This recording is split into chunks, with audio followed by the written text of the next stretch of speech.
श्रावण संपला की नॉनव्हेज लवर्समध्ये अशी आनंदाची लाट पसरत असेल. तर ही अंडा ग्रेव्ही मी घरच्यांना श्रावण चालू होण्याआधी बनवून दिली होती. तर कढईमध्ये 2-3 चमचे तेलामध्ये कांदा, टोमॅटो, आलं, लसूण, काजूगर चांगले परतून घेतले आणि थंड करून याची पेस्ट करून घेतली. कढईमध्ये पुन्हा 2-3 चमचे तेल घातले. याच्यामध्ये उकडून मधोमध कट केलेली अंडी घातली आणि याच्यावर लाल तिखट, हळद, गरम मसाला घालून परतून घेतलं आणि बाजूला काढली.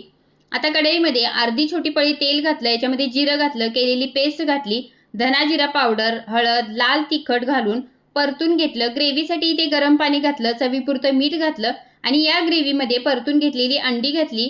4-5 मिनिटं मंद गॅसवर ही भाजी आपल्याला शिजवून घ्यायची. वरून थोडीशी कोथिंबीर घालायची.